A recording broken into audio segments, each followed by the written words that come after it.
Hey yo, what's going on everyone? Welcome back to another episode on the Wizcraft YouTube channel. Got a pretty special episode here today. If you couldn't already tell by the title and the thumbnail, we're finally starting to build the Statue of Wyzardry today. A lot of people keep asking, what's the Statue of Wyzardry? When are you going to build the Statue of Wyzardry? And well, actually, I was planning to build the Statue of Wyzardry like 10 episodes from now. But I, one, just can't really wait any longer, and two, I have some reasons to build it sooner rather than later, so I'm going to get going on that right now. Now, because I decided to build the Statue of Wyzardry now instead of 10 episodes from now, I had lots of preparation to do. I did not have anywhere near all the resources I needed to build the Statue of Wyzardry.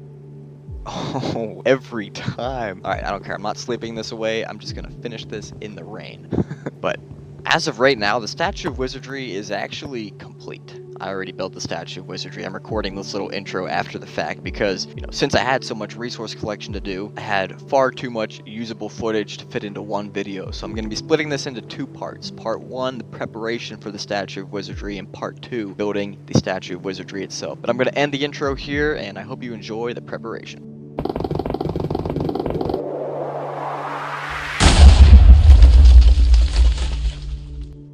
The first thing that I needed to do to prepare for the Statue of Wyzardry build was to acquire some concrete. Now, concrete needs sand, gravel, and the dye that you're coloring the concrete. So I was really getting a ton of sand from this semi-far away beach. Didn't want to destroy a beach too close to my base. So I got sand until my shovel was about to break. I also filled up the shulker box at this time anyway. But I take a few moments to admire the wreckage that I caused to this beach here. There's not too much sand left, pretty much all sandstone. And then I start the flight home. Not too long into the flight, I see a turtle swimming around in the water, and as I try to get a better view of the turtle, I end up flying into the water. But I show this entire flight home because for the first time in my Minecraft YouTube career, I have a 3+ rocket elytra flight with 0 lag spikes in the recording. I never actually have the lag spikes in my game. The lag only occurs in the recording. I guess my computer struggles to render chunks from a world saved on my computer's drive while simultaneously trying to write to that drive as it screen records. I'll speak more to that in a few moments the next time I have an elytra flight, but now I'm going to head over to the animal farm because I need to get working on my sheep. I need lots of wool for the Statue of Liberty, and my sheep farm is nowhere near where it needs to be. I moved my shovel into my offhand so that as I breed the sheep and I get the XP, it'll actually repair my shovel. And I guess when I was mining that sand, I was too far away. My sheep weren't actually recovering. I guess I bred them shortly before I left, so I head over to the cow farm to get some XP from breeding the cows and repair my shovel as I do so. I guess one of the perils of breeding with a shovel in your offhand is that when you accidentally miss the cow, you'll produce a path block within your farm. I checked my durability up to 191. I guess the durability is going up slower because my elytra is also repairing itself, so half's going to the elytra, half's going to the shovel. So I clear out some cows here, go on a bit of a rampage to, clear out some space, but also repair my shovel a little bit more. Up to 371 durability now. Then I head back to the sheep. The sheep are ready to go by now, so I start breeding up some of the sheep. I think I have 8 sheep at the moment, so after this breeding session I might be at 12. Up to 409 durability. I don't think 409 is going to be enough to allow me to get all the gravel I want when I go get the gravel part of the concrete. So to repair my shovel a little bit more, I head into the nether because I know I have lots of smelted nether bricks. No, nether brick eye, yeah. So I collect the nether brick eye by breaking the fern eye that the nether brick eye were smelting in. And as I break the fern eye, I collect all the XP, it repairs my shovel, and then I turn the nether brick eye into nether bricks. I repeat this process one more time with an additional wall of fern eye, and that brings my shovel durability up to 959, which I deem satisfactory, so I head back to the overworld and start flying towards the taiga biome that I was in last episode when I got my spruce wood. So now that I'm flying again, I'll get back into the topic of laggy recordings when I fly with the elytra wings. So I think the main reason why my recordings are fine now is because I've switched my world to a Minecraft Realms world. Now that I'm on a Realms world, whenever I'm rendering chunks, I'm not rendering from, a file saved on my computer's drive, I'm rendering from some online server, and this means that my computer is no longer simultaneously reading and writing large volumes of data to and from different parts of my computer's drive, and it can put all of its effort into just saving the recording smoothly. At least that's my theory. I could be completely wrong on that. But anyway, on my way to the taiga, I stopped at this village. This is the village where I have my mending villager, because I wanted to collect all the hay bales so that I can easily breed lots of sheep, because I don't have a huge infinite supply of wheat at the moment. So after I collect all the hay bales, I continue my flight towards the taiga biome, And here I am, a couple rockets later. As I enter the taiga, I'm reminded of the pink sheep that I saw last time I was here. So in this herd of sheep, got some blacks, got some light grays, also have a pink. So nothing too crazy about that. It's very easy to create a pink sheep on my own, but it is a very rare occurrence to have it occur naturally. So I saved it in case I want to do anything with it later on. I keep flying, come across another village. I take some berries out of this chest. I take the emeralds. The reason that I came out here in the first place is because I was looking for a gravel biome. I know gravel biomes are common around mountains. I know mountains are common around taigas. So I flew back out here hoping to find a gravel biome. And not too long after I found those emerald ores, I came across what I was looking for. Got this gravel biome. I probably could have just stayed at my base and mined gravel from the ocean floor, but I wanted to come find a gravel biome, and I always call it a gravel biome. I check F3 to see what it's actually called. Windswept gravelly hills, how about that? So I get to mining the gravel. I don't actually need all that much gravel for this build, but I figure while I'm here, I may as well, grab as much as I can, fill up a whole shulker box. And when I put my shulker box down for the first time, I realized that I forgot to empty it. I got all these nether bricks in there, and I got to decide what I want to throw out, what I want to keep. Basically, what do I value more or less than a stack of gravel, because that's what I'm here for. So I throw out everything that I immediately value, less than a stack of gravel, and then once I clear out all these things, I go back for round 2, think about it a little bit more. The zombie interrupts my process. Then I throw out all these things on round 2. And you may be wondering why I keep some nether bricks, but not all nether bricks, and the answer to that is simply diminishing marginal returns. So here's what I kept. I kept 12 snowballs because, 8 is enough to make an infinite supply of snowballs. I kept 2 berries because that's enough to make an infinite supply of berries. I kept these brown mushrooms because I'm actually going to need lots of brown mushrooms for the build I'm working on today, and prior to this I had no brown mushrooms to my name. Then I kept all the raw beef, all the leather, and 6 stacks of the nether bricks because of the aforementioned economical reasoning. So I get back to work to fill my remaining inventory spaces with gravel, because that's what I'm here for. I do decide to mine this iron because I'm currently suffering from an iron deficiency, and then I put my shovel back in my offhand and decide to mine this coal mainly for the XP. I want the XP to repair my shovel more than I actually want the coal itself, and I remembered I uncovered a few veins of coal at this point, so I go back to mine the other one. And this works way better than I was expecting it to. I got way more ores from this trip than I was expecting. I basically went mining with all these stacks of coal and a full stack of iron that I'm going to end up with by the time I'm done here. Then things get absolutely bonkers as I see my first ever mountain frog in real life. And I decide I need to get some more wood. What am I making this wood for? Oh yeah, I wanted to condense all of my coal into coal blocks so that I could carry more. I do forget about that stack of coal in my offhand. I could have condensed it in with those coal blocks and then brought home an extra stack of gravel, but I forgot. Then I get back to mining the gravel. I do leave that crafting table behind. I think that's the first crafting table I've ever left behind. I kind of have a rule, never leave a crafting table behind, but I violated it here because I value a stack of gravel more than that. And then here's where I top off my stack of iron before I start flying back home. I was slightly worried that I was not going to have enough firework rockets to make it home, but that proved to be a non-issue. Then I remember thinking, as my cherry trees come into view here, seeing that dock down below, seeing the warehouse all lit up, seeing that nice bridge I built, and even that 4% complete town hall. I just remember feeling proud of how far we've come already, because that view did not used to be that spectacular as I was arriving home, and it just made me excited for, what that view is going to look like 10 episodes from now, 20 episodes from now, when this little village turns into more of a bustling city. So anyway, put away all that stuff from this trip, and then I turn some of the hay bales into wheat to go breed the sheep again, and then I decide I actually want to grab some dye before I head over there so that I can actually get the sheep colored, so that when I breed them, I'll be producing sheep of the wool color that I need for the build, instead of just, more brown sheep that I'll have to spend more dye turning into the colors that I need.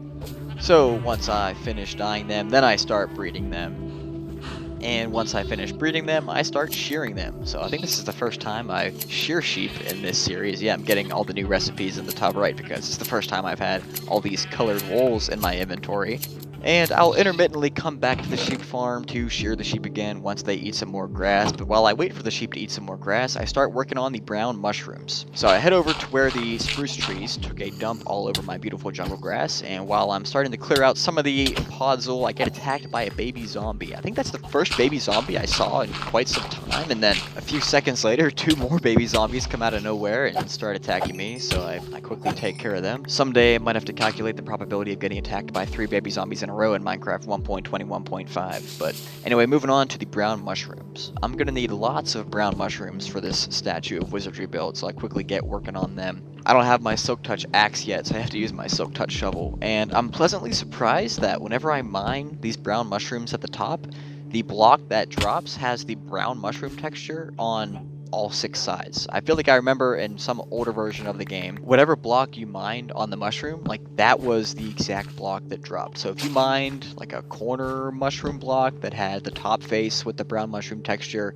2 of the side faces with the brown mushroom texture, and the other 3 faces with this like interior spotted white texture, like that is the exact block that dropped. And the texture that I need for the build is the brown mushroom texture. So the fact that I'm getting that out of every single block that I mine, instead of just like the blocks I mine around the border, is saving me lots of time in the end. This mushroom right here grew super tall. It was I think it was 13 blocks high, and all the time I spent farming brown mushroom blocks here, that was the only tall mushroom that I had. So at first I thought I may have had something crazy happen, but it turns out there's just a 1 in 12 chance of your mushroom growing twice as tall as a normal mushroom. So I take a little break from the mushrooms, head back to the sheep farm, accidentally make a few more path blocks, and then decide I'm going to switch to the axe because I'm getting kind of annoyed with these path blocks that I keep making. So breed up the sheep, and then I shear the sheep, and after a few more minutes of farming the brown mushroom blocks with my Silk Touch shovel, I have, what is that, 7.5 stacks of brown mushroom blocks, and I say that's probably enough for the build. So I call it a day there with the mushrooms, and then I head back to the sheep farm, breed them up again, shear them up again, and then I go drop off this wool in the warehouse. And while I'm looking in this wool chest, I realize, you know what, I'm gonna need some black wool, and I'm gonna need some brown wool, and I'm gonna need some light gray wool. So I realized I didn't do the best job dyeing my sheep the first time. I see a wolf chilling out there. He probably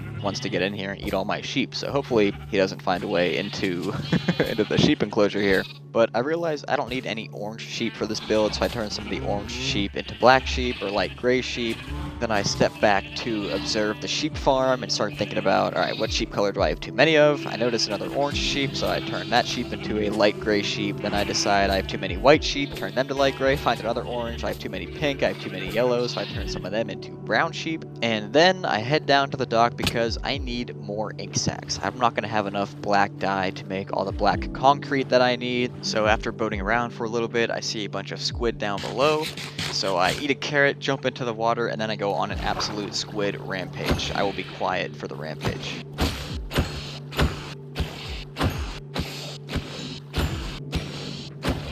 Very nice. So I park this pink boat in the pink boat dock, and then I start working on the island which the Statue of Liberty will reside on.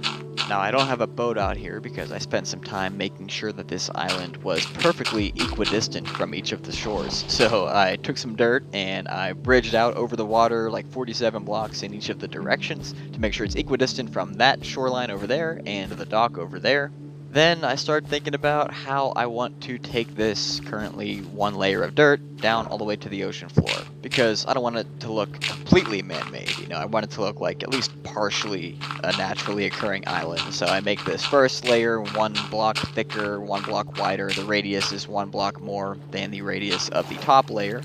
And I do a quick lap around the outside here to make sure that I actually built this correctly all the way around the island. Then I go down another layer. I decide to take this layer directly down 1 block before I go out 1 block wider. I start drowning for the first time. I realize that breathing is going to be an issue, especially as I get deeper into this island. I actually get attacked by a drowned while I'm out here, and then I completely run out of food. So as I head back to the warehouse to get more golden carrots, I notice there's a zombie just chilling in my mangrove boat here. So I take care of him, and then I go back to the warehouse to get a stack of golden carrots. I take a few glances at the island to see what it's looking like so far, and then I have the genius idea to make some water breathing potions. I forgot that they were in the game. So I didn't have any puffer fish just in my fish chest, but I had a puffer fish in a bucket, so I decided that I could sacrifice my puffer fish in a bucket to get the puffer fish so that I can actually make a water breathing potion. I get all the supplies for a water breathing potion, but then I remember I have this full chest of basically awkward potions just chilling out here. If you guys remember when I transported my base from that stronghold base to this new sparse jungle location, I brought a full shulker of awkward potions. So I guess that saves me a netherwart step right here. Then I put the pufferfish on, And then once that's done, I throw the redstone dust on because can't make water breathing 2 potions, so I may as well make the extended duration water breathing potions. I cook up 3 of them because that's how brewing stands work, but I really only need 1 because 8 minutes of water breathing is going to be more than enough to allow me to complete this island. I start heading back out there, but I decide to sleep the night away first so that I can finish the build in the daylight. Grab the birch boat this time, take the birch boat all the way out to the island, and I realize this is my first boat trip out to the island, which I will eventually be taking probably hundreds of boat trips out to. Jump into the water, chug a water breathing potion, and then somehow converted a dirt block into a mud block after I finished drinking the water breathing potion. I was pretty confused at first, but after I played around a little bit longer, I realized that if you just right click a dirt block with a bottle of water, it turns that dirt block into a mud block. I take out these mud blocks because, I want this island to have structural integrity, and I don't feel like that mud's going to provide enough structural integrity for the Statue of Wizardry. But with water breathing, this will be a lot easier to finish this island. While I'm under here, I take a look at the dock from under the water, and I realize it's quite the beautiful view, almost as beautiful as the chimneys on my smeltery. So at this point, I'm almost done with the island. I decide to take it out one more, make the radius of the very bottom 1 block wider than the circle that I'm on right now. Finish up the bottom layer, connect it to the ocean floor, and I'm pretty sure these are the last 4 blocks of dirt right here. Yep, there we go, all done. Swim back a little bit to get an overall view of the shape of the island, and I'm pretty happy with the way it turned out. It looks pretty naturally occurring other than its perfectly circular shape. Then I spend some time thinking about what I want to do with the top here. I want to fill it in, but I also want to keep these nice corners looking different than the rest of the island. I don't have any other blocks in my inventory, so the only way to make them look different is to turn the dirt blocks into mud blocks. I'll be nice and quiet so you can enjoy these time lapses.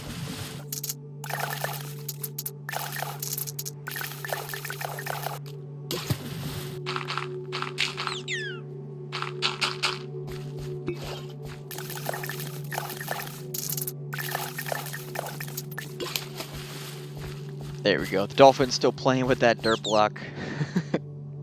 But at this point, the preparations are almost complete. I take the birch boat back to shore, park it in the birch dock. I think I go and I stop at the sheep farm one more time to stock up on wool a little bit more. Yep, there we go. But this is almost it for the voiceover. I think I pass it back to Studio Jonah in a few moments. I never really explained why I did this all as a voiceover, and that's because I had some NBA finals to watch while I did this resource collection, so I was recording outside of the studio. But now I'm going to pass it back to the Studio Jonah. So at this time, a majority of the boring resource collection is over, and it is time to start working on the build itself. And that's all Studio Jonah's going to get in this episode. When he was talking there, he didn't know this was going to be a 2-parter, so forgive him. See ya!